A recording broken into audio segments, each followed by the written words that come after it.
하나님의 말씀 요한복음 19장 23절 24절입니다. 함께 하나님 말씀을 받들어 읽겠습니다. 군인들이 예수를 십자가에 못 박고 그의 옷을 취하여 네 깃에 나눠 각각 한 개씩 얻고 속옷도 취하니 이 속옷은 호지 아니하고 위에서부터 통으로 짠 것이라. 군인들이 서로 말하되 이것을 찢지 말고 누가 얻나 제비 뽑자 하니 이는 성경에 그들이 내 옷을 나누고 내 옷을 제비 뽑나이다 한 것을 응하게 하려 함이로라. 군인들은 이런 일을 하고. 아멘. 우리가 한 주 동안 예수님의 십자가를 생각하면서 특별히 그 골고다 십자가에서 우리에게 말씀하시는 사건들을 통해 그 말씀하시는 음성을 함께 나누고 있습니다. 오늘 본문에 보면은 예수님이 십자가에 달렸을 때 군인들이 예수님의 겉옷을 네 군데로 나눠서 한 개씩 서로 가져가죠. 그런 다음 이제 속옷도 나누려고 보니 속옷은 호지 아니하고 그랬습니다. 이 말은 이음새가 없이 통으로 쫙 짜진 옷이라는 이야기입니다. 우리 옷은 이음새가 있잖아요. 이렇게 박음질이. 그래서 다 이어서 그렇게 만들어졌는데 이 예수님의 속옷은 그렇지 않다는 것이죠. 그래서 이 속옷을 군인들이 보더니 이거 나눠서 하겠자 아무 소용이 없으니까 우리 그러면 제비를 뽑아서 한 사람에게 몰아주자는 거죠. 예. 근데 이렇게 군인들이 한 이유는 무엇인가? 성경 말씀이 그대로 이루어지도록 하기 위함이었다라고 기록하고 있습니다.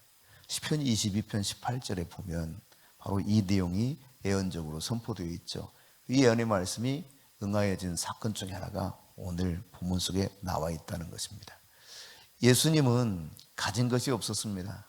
그래서 예수님이 가진 그런 소지품 중에 가장 값진 것이 있다면 아마도 호지 아니한 통으로 짠 이 속옷이었을 것입니다.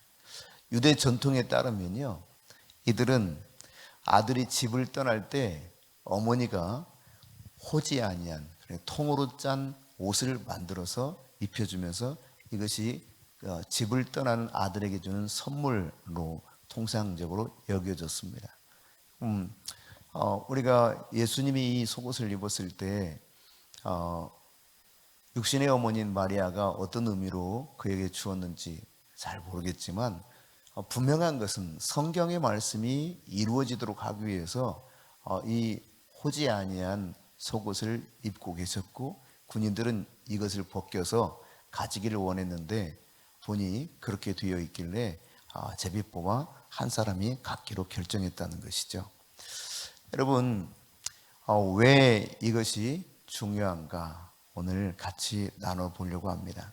여러분, 성경에도 보면은 옷에 대한 이야기가 종종 나오거든요. 그런데 우리가 입은 옷을 어떻게 바꿔서 표현하냐면 우리의 행실과 동일한 의미로 바꿔서 표현하는 것을 발견할 수 있습니다. 베드로전서 5장 5절 말씀에 보면은 이처럼 기록하고 있어요. 같이 읽어봅니다.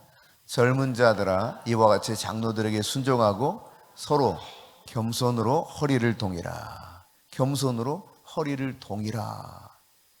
겸손의 옷을 입으라는 이야기입니다. 그런가 하면 시편 109편 18절에서는 뭐라고 표현하는가?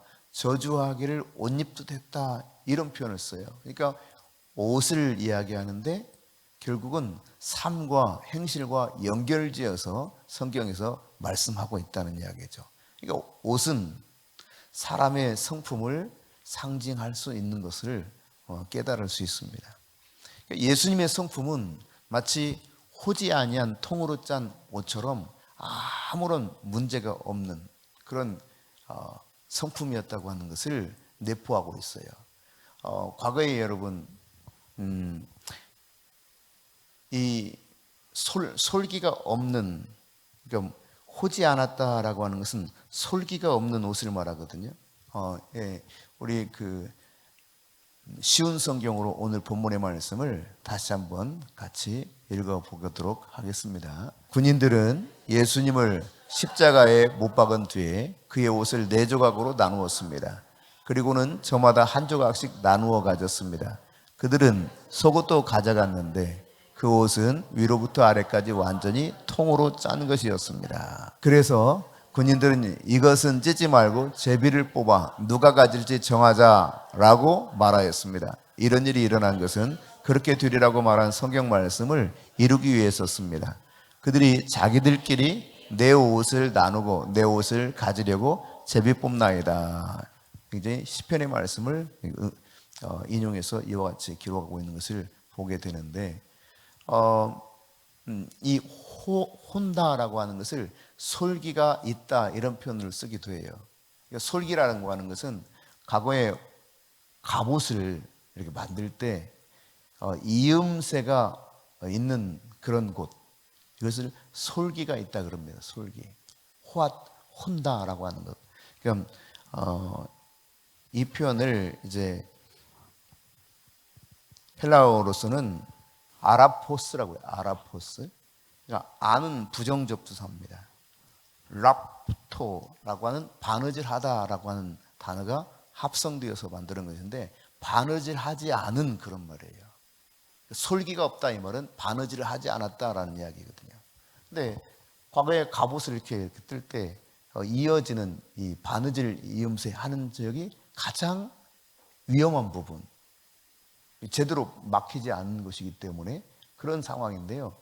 열왕기상 22장 34절에 보면은 이 당시 이제 아람 왕과 이스라엘 왕이 싸우는 겁니다. 당시에 이스라엘 왕은 아합이었습니다. 아합이 아람 왕과 싸워서 나갈 때 이 반대편 아람의 적병 중에 한 사람이 그냥 무심코 화살을 당겨서 쫙 날렸는데 누가 맞았느냐? 바로 아합 왕이 맞은 거예요. 왕이 어디가 맞았다는 것입니까? 갑옷 솔기를 맞힌지라, 이음새 있는 이 부분. 이게 제대로 막을 수 없는 부분인 거죠. 우리 방탄조끼 입듯이 이렇게 갑옷을 입는데 이음새가 있는 이 부분은 아주 약하단 말이에요. 구멍이 뚫려 있는 거랑 마찬가지죠. 결국은 그렇게 해서 아합 왕이 죽는 모습을 보여주고 있는 장면이 나타나요. 가장 취약하고 허술한 지점이죠. 문제가 있는 지점입니다. 통으로 짰다. 호지에 아니하고 통으로 짰다. 솔기가 없이, 이음새가 없이 완전히 그냥 하나로 쫙 만들어진 이 옷, 즉 문제가 없다는 이야기입니다. 약한 점이 없다는 이야기입니다. 예수님의 성품을 드러내고 있는 한 단면을 우리가 여기에서 보게 돼요. 예수님께서는 스스로 어떤 말을 하지 않으셨습니다. 예수님은 스스로 자신이 무언가를 의도적인 것을 하지 않았습니다. 아버지의 마음이 있는 그것, 아버지가 이끄시는 대로 예수님은 말씀하시고 행동하셨다고 하는 사실을 성경이 증거하고 있죠. 그래서 요한복음 5장 19절과 30절을 보게 되면 예수님이 아들이 아버지께서 하시는 일을 보지 않고는 아무것도 스스로 할 수 없다고 말합니다. 뿐만 아니라 듣는 대로 심판한다. 내 뜻대로 하지 않는다. 그러니까 보내신 이의 뜻대로 모든 것을 한다는 사실을 언급하고 있죠. 그러니까 예수님 하시는 일은 결국 아버지 하나님의 철저한 인도하심과 이끄시는 대로 모든 일을 행하였다고 하는 사실을 가르쳐주고 있어요. 그런 예수님이 하나님의 생각에서 그 예수님의 그 행동까지 전부 그냥 하나라는, 연합이 되어 있다는 이야기입니다. 뭔가 문제가 발생하지 않는다는 이야기예요. 마치 솔기 없는 옷처럼, 호지 아니한 옷처럼 그냥 어느 곳에도 뭔가 하나님의 생각과 예수님의 이 행동에 있어서 문제점이 발견되지 않고 똑같다는 이야기입니다. 그렇습니다. 예수님께서는 하나님의 생각과 하나님이 하시는 모든 일과 동일하게 연합되어서 그 어느 것도 문제를 발견할 수가 없었던 분입니다. 그런데 그분이 이제 십자가에 못 박히실 때 이 솔기 없는 옷, 호지 아니한 이 통으로 짠 속옷을 완전히 벗김당했죠. 우리가 보통 십자가에 달리신 예수님의 모습이 그려진 그림을 보면, 성화를 보면 예수님의 아랫부분이 이렇게 천으로 둘러싸인 듯이 그렇게 그려져 있습니다. 실상은 다 벗김당한 겁니다. 그 어머니가 보고 그를 따르던 여인들이 보고 모든 무리들이 보는 앞에서 완전히 벌거벗김 당한 채 수치의 옷을 입으신 거예요. 여러분, 죄수들은 죄수복을 입지요. 죄수복을 입어서 그가 죄수인 것을 누구라도 알 수 있게 합니다. 그 옷을 입었다고 하는 것은, 여러분, 세상에 나올 때 죄수복을 입고 나오는 사람이 있습니까? 아무도 그 옷을 입고 나오는 사람이 없습니다. 수치의 옷을 입었다고 하는 것은 벌거벗었다는 이야기요, 패배의 옷을 입었다는 이야기요, 철저하게 죄의 수치를 그대로 뒤집어 쓴 모습이란 사실을 우리에게 알려주고 있습니다. 벌거벗김 당한 거예요. 베드로전서 2장 24절은 이렇게 이야기하고 있죠. 같이 읽습니다. 친히 나무에 달려 그 몸으로 우리 죄를 담당하셨으니 이는 우리로 죄에 대하여 죽고 의에 대하여 살게 하려 하심이라. 그가 채찍에 맞음으로 너희는 나음을 얻었나니. 그러니까 예수님이 죄를 그 몸으로 다 담당하셨어요. 온전히 죄를 뒤집어 쓰셨다는 이야기입니다. 죄의 수치를 주님께서 그렇게 우리 대신 다 짊어지시고 십자가에서 벌거벗김 당한 것입니다. 여러분, 고대 로마의 웅변가 중에 하나인 키케로는 이런 말을 했어요. 로마 시민의 몸에는 물론이거니와 로마 시민의 생각과 눈과 귀에도 십자가 이란 단어조차 가까이 오지 못하게 하라. 이 십자가라고 하는 단어가 몸에는 물론이거니와 생각, 눈, 귀에도 가까이 오지 못하게 하라. 왜 이렇게 말한지 아십니까? 십자가만 생각하면 막 너무 고통스러운 거예요. 혐오스러운 거예요. 사실 로마 시민권을 가진 사람은 십자가형, 이 사형에 아무도 아무리 큰 죄를 저질렀다 할지라도 십자가형에 이르는 사형을 언도하지 않았습니다. 너무 고통스러운 죽음이거든요. 죽을 때까지, 마지막 순간까지 처절하게 고통을 당하면서 죽어가고, 이제 그때 어떤 때는 짐승이 와가지고 새들이 와서 눈을 뽑아먹기도 하고, 아마 너무너무 처참한 겁니다. 그렇게 처참한 십자가형, 너무나 소름 끼치는 이런 십자가형, 그 형틀에 예수님이 다 발가벗겨진 채 그 수치를 다 뒤집어 쓰고 고난의 십자가를 짊어지신 것이죠. 히브리서 13장 13절에서는 이 사실에 대해서 치욕을 짊어지셨다는 표현을 쓰고 있습니다. 그렇습니다. 이 표현 그대로 예수님은 치욕을 다 짊어지신 것입니다. 수치의 옷을 입으신 것입니다. 십자가에서 죄인들의 치욕을 그가 다 이와 같이 취하신 것이죠. 예수님은 우리가 아시다시피 죄가 단 하나도 없습니다. 우리는 얼마나 많은 죄가 있습니까? 그럼에도 불구하고 예수님께서는 사형 선고를 받을 만한 죄가 하나도 없었는데 사형 선고를 받으십니다. 게다가 어떤 사형 선고였습니까?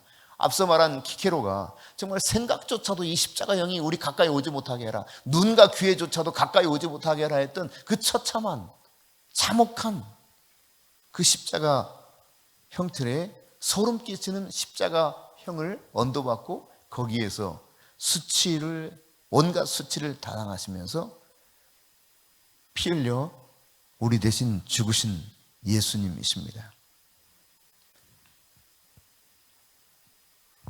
솔기 없는, 이음매가 없는 순결의 옷을 우리에게 주시려고, 아무런 문제가 없는 사람으로 우리를 완전히 구속하시려고 그 수치의 옷을 주님이 취하셨죠. 여러분, 우리는 교만합니다. 탐욕이 있습니다. 우리는 음란합니다. 이기심으로 가득 차 있습니다. 말하자면 죄가 덕지 있는 거예요.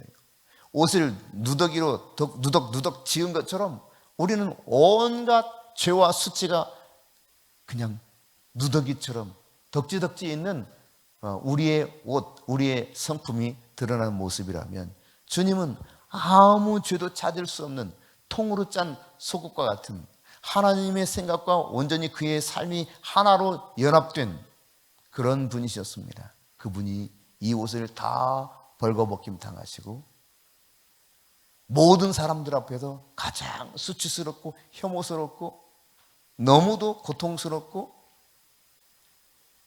정말 처참한 이 십자가에 매달려 그분은 그렇게 죽어갔던 것입니다.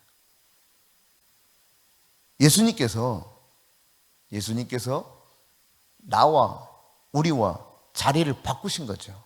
갈라디아서 3장 13절 보면 성경이 이렇게 표현하고 있어요. 함께 읽습니다. 그리스도께서 우리를 위하여 저주를 받은 바 되사. 그렇습니다. 저주를 내가 받아야 되는데 그분이 대신 받으신 거예요. 내 자리를 그분이 가신 겁니다. 우리가 예수님 자리로 옮겨오고 예수님은 우리 자리로 가신 겁니다.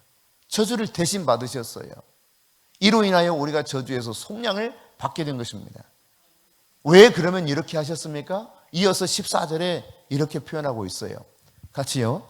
이는 그리스도 예수 안에서 아브라함의 복이 이방인에게 미치게 하고 또 우리로 하여금 믿음으로 말미암아 성령의 약속을 받게 하려 합니다. 그러니까 두 가지 이유 때문에 그랬다는 이야기죠. 우리로 하여금 아브라함의 자손이 되고 유업을 이을 자 되도록 하기 위해서, 이와 같이 우리에게 크신 은혜를 베풀어 주게 하여 내가 가야 될 그 자리에 예수님이 가셔서 이 수치를 다 당하신 것입니다. 여러분, 십자가에 우리가 나아갈 때까지는 죄와 수치로 누덕누덕한 이 누더기 옷을 입고 나간다면, 예수 그리스도 그분의 십자가를 통해서 우리가 구원의 옷을 입게 되었어요.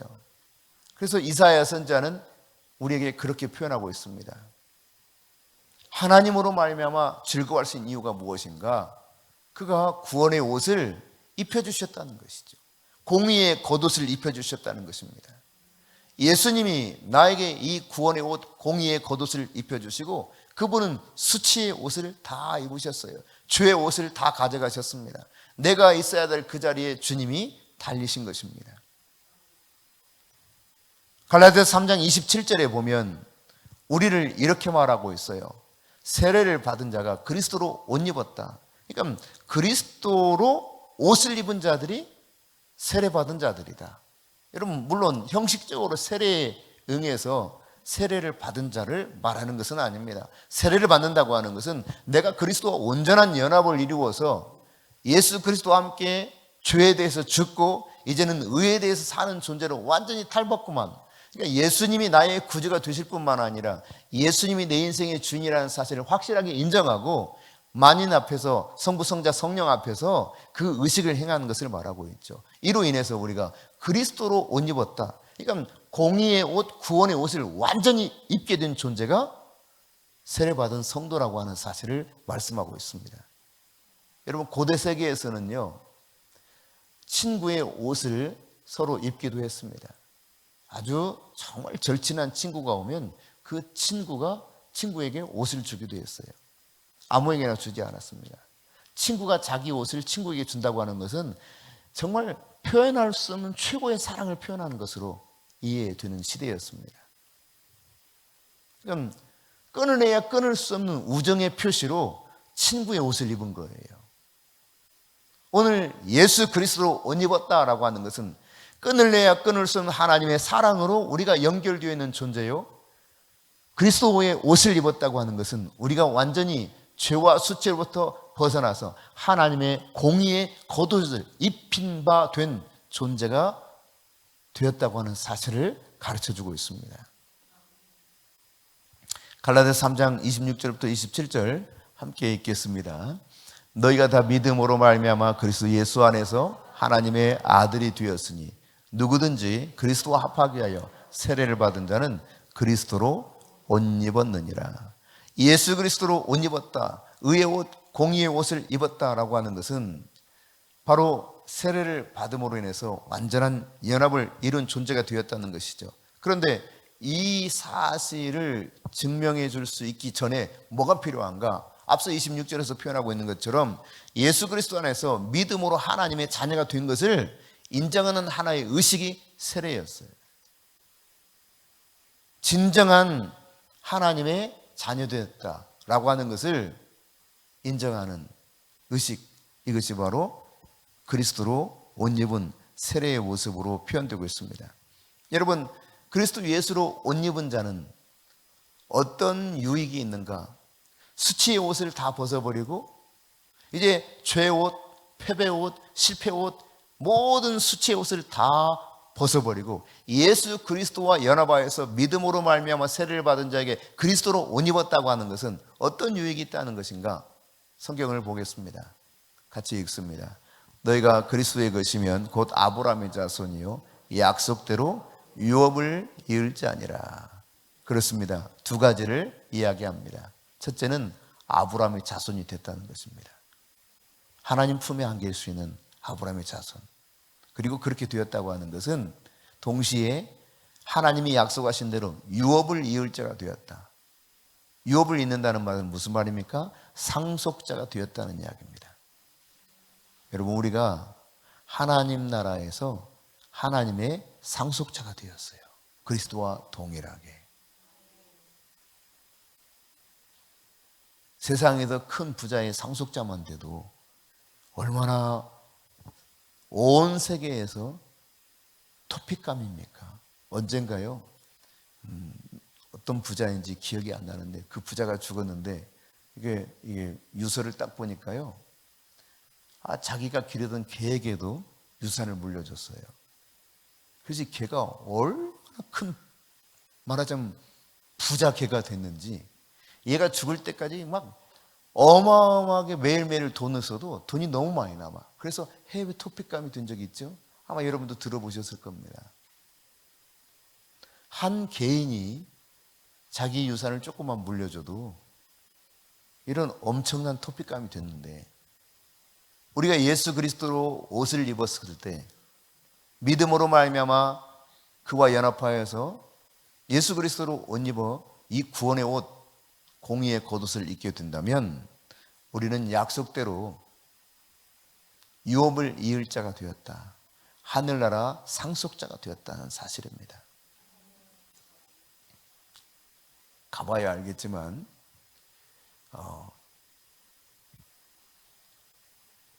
유리바다 같이 쫙 정금이 깔려 있다고 그랬잖아요. 그렇다면 여러분, 하늘나라 유업을 이어받을 때 우리가 얼마나 정말 놀라운 존재로 바뀌는가를 상상해 볼 수 있습니다. 단지 우리가 이해하기 쉽게 그렇게 표현하는 것이죠.